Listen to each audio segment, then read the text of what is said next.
Rapaziada, o Felipe Luiz deu aula na entrevista coletiva após vitória do Flamengo sobre o Atlético Mineiro, que trouxe a liderança de volta.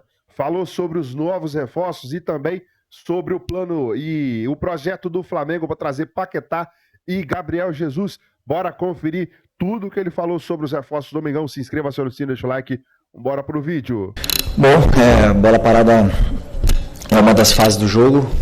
Damos a importância que ela merece, né, porque jogos bloqueados muitas vezes são desbloqueados na bola parada, e acreditamos que a chegada do Rodrigo Caio junto com toda a comissão tenha com certeza influenciado muito nessa potência, né? E agora os próprios jogadores acreditam e estão se sentindo poderosos outra vez na bola parada, e isso é importante, que eles gostem, que eles sintam o gosto por isso e que vejam sempre que resolve jogos. Boa noite, Felipe. Léo José do Coluna do Fla. Nesse primeiro contato que você já teve com o Royal e com o Saul, você já tem mais ou menos uma projeção de quando eles vão estar à disposição? E rapidinho sobre o Saul, qual posição que você imagina que ele encaixe melhor no time? Mais pela direita, pela esquerda, centralizado? Bom, falei com os dois. O Saul está sem jogar desde maio, se não me engano, mas vinha treinando, né? Não vinha treinando com a equipe, vinha treinando sem bola, no caso, só condicionando.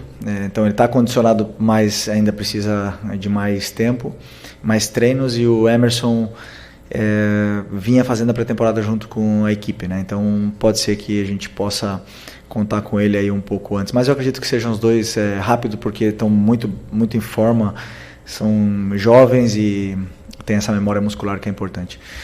Sobre a posição do Saul, vejo ele em todas as posições do meio campo, e é um cara que vai somar muita qualidade pra gente, competitividade, é um cara super competitivo, tem muita chegada na área, tem gol, cabeceia muito bem, além da qualidade técnica individual que é o que fez ele fazer a carreira que ele fez. Então estamos muito felizes de poder contar com ele aqui. Felipe, boa noite aqui embaixo. Aonde? Ah, tá, tudo bem. Fernando Silva, pouco tempo você deu uma declaração sobre o Matheus Cunha, que ele seria o goleiro da Copa do Brasil. A gente sabe que ele tem um pré-contrato assinado com o Cruzeiro, já vai o primeiro jogo da Copa do Brasil quinta-feira. Queria saber se vai manter os seus planos de botar ele para atuar na Copa do Brasil, ou se você tem outros planos para ele. Obrigado. Não, eu falei que ele ia jogar contra o Botafogo da Paraíba. Não falei que ele ia ser o goleiro das Copas, né? Falei que ele ia jogar contra o Botafogo. Ainda não decidimos a equipe, mas é uma possibilidade que ele possa jogar, ou também uma possibilidade que o Rossi continue. Isso a gente vai decidir ainda essa semana. Felipe, Raíza Simplício da Gol Brasil e da revista Placar. Eu queria saber como é que está a situação do Nico de la Cruz, né? Ele foi liberado esse final de semana para viajar, ficar lá com a família dele, mas queria entender o que aconteceu exatamente, como é que ele está clinicamente e quais são os seus planos assim para ele, quando você acha que ele vai estar à disposição, porque a gente vê no meio-campo, né, tem a questão do Alan, que também teve que fazer um controle de carga, a gente vê o Jorginho também jogando direto 90 minutos, então em determinado momento a gente acredita que você vai precisar do Nico. Bom, o Nico é um jogador agora que está no departamento médico, então quem define os horários e as folgas é o departamento médico, né? Uma pergunta para eles, também o prazo é uma pergunta para o Dr. Sasaki. E do meu caso, da minha parte com o Nico, a única coisa que eu posso dizer é que um jogador extraordinário nos ajudou muito até essa lesão pré-mundial, e até por isso que eu sou super agradecido a ele, porque era um momento onde a gente estava muito delicado, né, da nossa equipe de baixas. Tínhamos uma lesão do Eric, uma lesão do Alan, uma expulsão do Gerson, na qual tínhamos o Everton Araújo e ia ter que improvisar o Varela. E conversei com ele, ele estava realmente no limite, e ele foi, né, no sacrifício aquele jogo e acabou tendo essa lesão. Então é um cara que sempre que pode dar tudo o que tem pela equipe, e um jogador que se sacrifica, que coloca o próprio corpo a serviço da equipe. Ele vai ter a minha proteção, vai ter o meu carinho sempre. Estou contando os dias para que ele possa voltar, porque ele é muito importante para a gente. Felipe, Rodrigo Ramos, eu queria falar aqui do jogo coletivo do Flamengo, tendo em vista que o Flamengo hoje é o melhor ataque do Campeonato Brasileiro, a melhor defesa, porém os defensores foram os jogadores que deram as vitórias ao Flamengo.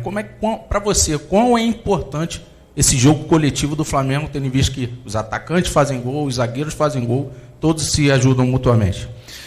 Eu não vejo o futebol de outra forma, senão em coletivo, né? Eu sei que muitos esperam que só os atacantes façam gols, ou que... Claro que eu quero ter o artilheiro, eu quero ter os jogadores da frente sempre fazendo gols, mas cada um deles é uma peça da engrenagem, cumprem funções sempre por e para a equipe, né? Sempre em função do que a equipe precisa. E hoje foi o Léo Ortiz que fez o gol, outro dia será outros jogadores. O importante é isso, que a equipe vença. E quando a equipe vence, estão todos felizes, todos comemorando. E aí o reconhecimento individual ele vem do mesmo jeito, mesmo que os atacantes não tenham feito gols, né? Mas eu acredito sempre que vai chegar, e a hora dos atacantes de fazer gols também vai vir. Boa noite, Felipe. Bruna Medeiros, do Disflá. Foi citado aqui já os gols de bola parada, né? E dos últimos 4 gols do Flamengo, 3 foram de bola parada. O Flamengo está tendo um pouco mais de dificuldade de criar com a bola no chão, apesar da posse de bola grande. Você vê isso também, e como solucionar essa questão? Obrigado. Bom, como eu falei na outra pergunta, a bola parada ela é uma fase do jogo, né? Então é uma forma de criar. Se você tem 8 escanteios, você tem 8 cruzamentos na área de forma perigosa, com jogadores importantes e determinantes na parte da fase da bola parada. Então, é uma das fases, né? Claro que os últimos adversários aí, tirando o Santos, o Bragantino também, mas são adversários que tentaram se fechar um pouco, se fechar mais. Hoje foi muito difícil, né? O jeito que o Atlético jogou. E isso, claro, os jogadores sabem que são 90 minutos, que temos que ter paciência, temos que defender bem, e no final das contas o gol pode chegar de várias formas, e chegou, e o importante é a vitória. Claro que temos muito a evoluir, melhorar na criação, mas como eu falei, a bola parada tem uma importância muito grande. Não podemos achar que só porque foi de bola parada o time não cria, senão criou muito para gerar todos esses escanteios. Felipe, boa noite. Gabriel Reis, canal Parazzo Rubro-Negro. Cara, eu não tenho como não falar disso. O Bruno Henrique estava muito chateado no campo, falando que o Ramon Abateabel chamou ele e o Hulk e falou: ou é pênalti e amarelo, ou é falta, vermelho. Ele vai no VAR, volta, dá um amarelo. Vimos todos vocês muito chateados. Sei que você não gosta de falar de arbitragem, mas é uma situação que mexia diretamente com liderança de campeonato, um momento que você está com vários jogadores lesionados e que sabem, né, tem a necessidade de tentar abrir, e o Flamengo conseguiu abrir, né? Mas eu queria a sua opinião sobre o que aconteceu, e principalmente pelo caso do Bruno Henrique, que, vivendo a situação que está vivendo, acabou se expondo, né, e criticando, né, a arbitragem, criticando o posicionamento do Ramon Abateabel. Melhor não falar. Eu gosto muito do Ramon, é catarinense, e prefiro continuar na minha linha de não falar da arbitragem, porque melhor assim. Vamos deixar assim. Desculpa. Felipe, aqui, à sua direita, aqui no cantinho. Tá bem, Gustavo. Ô Felipe, existe hoje um clamor do torcedor do Flamengo, hashtag no Twitter, pela volta do Paquetá. Com os reforços que o Flamengo já conseguiu fazer até aqui, o Paquetá teria espaço no teu time ainda? Primeiro que ele não é um jogador nosso, né? Então é de um clube da Premier League, um dos melhores aí, clubes da Europa. Temos que respeitá-lo, né? Mas o Paquetá tem uma história muito grande aqui, tem um carinho do torcedor, e não tem nenhuma dúvida que o Paquetá tem lugar em qualquer time do mundo. Sempre se acha um lugar para jogadores com essa qualidade. Felipe, boa noite. Queria te perguntar sobre 2 situações do jogo, se alguma delas te surpreendeu. A primeira, não que o Atlético fizesse encaixe individual, que isso já é habitual, mas a forma como esses encaixes foram divididos, assim, que o Fausto Vera fosse quem encaixasse no Plata, que o Coelho saísse da esquerda e fosse dentro junto com o Hulk e Rony para fazer tipo um 3 contra 4 na saída do Flamengo de zagueiros e volantes, se isso foi um fator que de alguma maneira dificultou um pouco o jogo a progredir, e o segundo, que esses encaixes individuais se mantivessem mesmo quando o Atlético defendia muito baixo, muito perto da área dele. Quanto foi difícil entrar numa defesa com esse tipo de perseguição o tempo todo? Para o treinador sempre é diferente, né? Dar soluções quando existem essas perseguições, esses encaixes individuais. Tínhamos um plano, os jogadores que encaixavam, como você falou, mudou, mas não significava nada, porque contávamos que os nossos jogadores de ataque estariam com esses encaixes. Portanto, o que sim aconteceu, que nosso time foi mais vertical do que gostaríamos, não estava tão fino com a bola, e principalmente no começo do jogo, em algumas passagens dos nossos laterais e alguns passes verticais que não era o indicado naquele momento, principalmente com essa defesa homem a homem lá atrás, né? Então geraram contra-ataques. Então nesse momento também optei por não subir tanto com os laterais, porque eles estavam aproveitando muito as subidas dos nossos laterais, e o contra-ataque deles com Rony, Coelho e Hulk, claro que é letal. Então optamos por isso, e as outras vantagens que sabíamos que poderíamos ter não foi aproveitada. Talvez gerou um pouco de ansiedade nos nossos jogadores, mas é uma coisa que podemos corrigir, né? E principalmente o que podemos melhorar enquanto esses encaixes são os ataques do espaço, que com certeza teremos dias agora para poder treinar e preparar melhor. Fechou? É essa aí, né? Felipe, boa noite. Bruno Castanha, B2 Esporte. Eu ia perguntar exatamente isso, sobre a questão dos encaixes, né, perseguições longas que o Atlético fazia, né, durante o campo. Mas é que você acabou de falar sobre os laterais. Você deixou, né, a largura para os laterais, da ultrapassagem, até estava pedindo para aquela bola, né, diagonal para entrar, mas agora você falou que segurou, né, os laterais. Você botou os 2 meias por dentro também. Nesse jogo congestionado, realmente não faltou, de repente, um pouco de largura, né, com os 2 meias por dentro também, que é muito congestionado com essa marcação do Atlético muito baixa, com vários jogadores jogando baixo? Obrigado. Não, eu acredito que, por exemplo, com esse tipo de encaixe, se você levar até os laterais, acaba formando uma linha de 6, 7, então de repente não é tão positivo, né? No caso de, por exemplo, dar amplitude com pontas, deixaria meu atacante sozinho com 3 na frente. Então são escolhas que eu fui tomando durante o jogo, também não só pensando na fase ofensiva, senão na transição, que existia um contra-ataque perigoso, e o nosso time conseguiu gerar em certos momentos essas situações para levar o time até a área, mas como o teu companheiro bem falou, os encaixes eles existem até na área, né? Mas isso vai muito daí da individualidade do jogador, da imposição técnica que ele tenha sobre o adversário que esteja defendendo ele. E, como eu falei, talvez não tenha sido o nosso melhor dia tecnicamente, mas foi o meu plano enquanto a esse tipo de marcação. Outras equipes também fazem, optamos por planos diferentes, mas também tem que ver os jogadores que estão disponíveis sempre para poder montar com as características que a equipe precisa. Felipe, boa noite. Boa noite.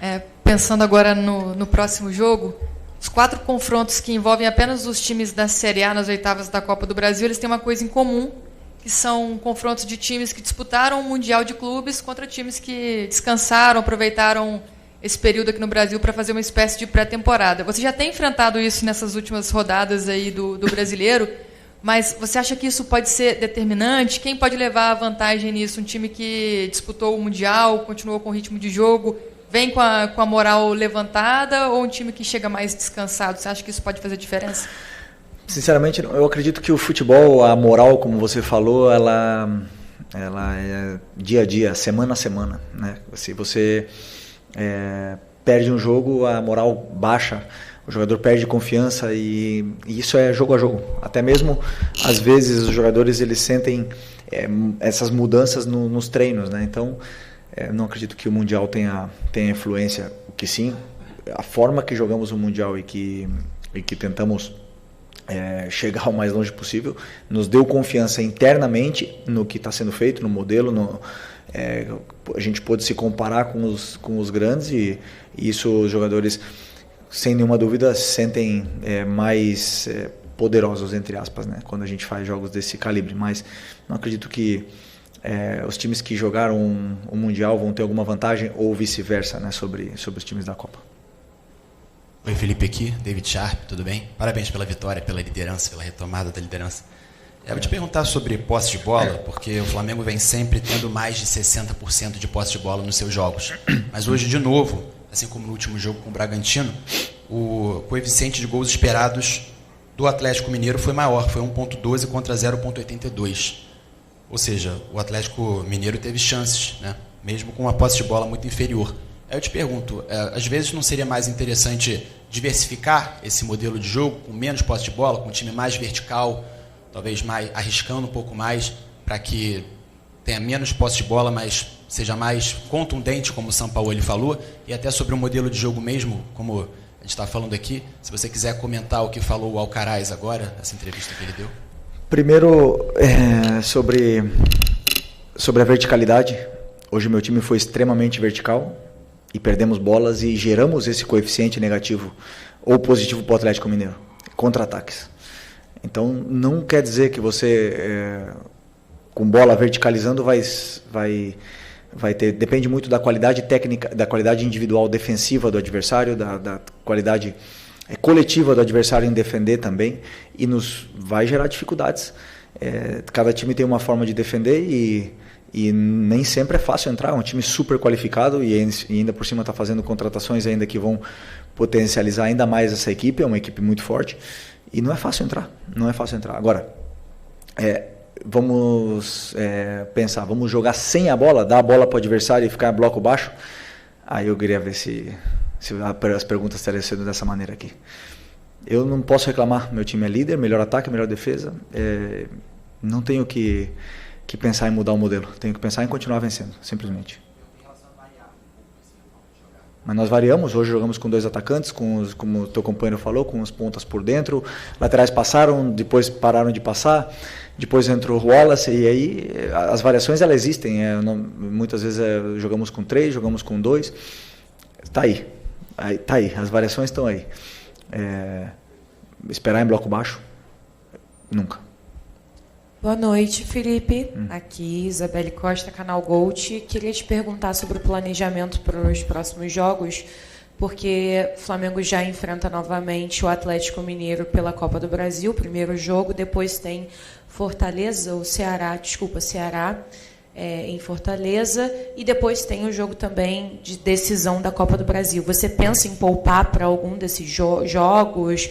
Qual é o teu planejamento? E aproveitar que acho que você não respondeu a situação do Alcaraz, porque ele deu a declaração falando que tinham falado muita mentira e que você, o Boto e ele sabiam porque ele saiu. E eu queria te dar a oportunidade para falar sobre isso.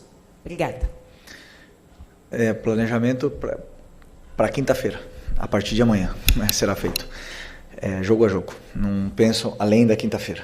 Temos que vencer com as melhores peças que temos esse jogo da Copa, e depois domingo será outro jogo. Sobre o Alcaraz eu falei já.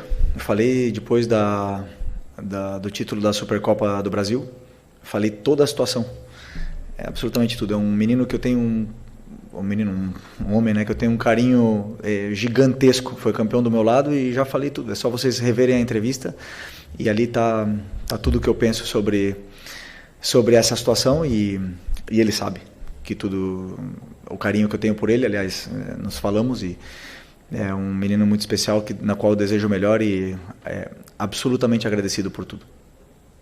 Felipe, aqui, boa noite.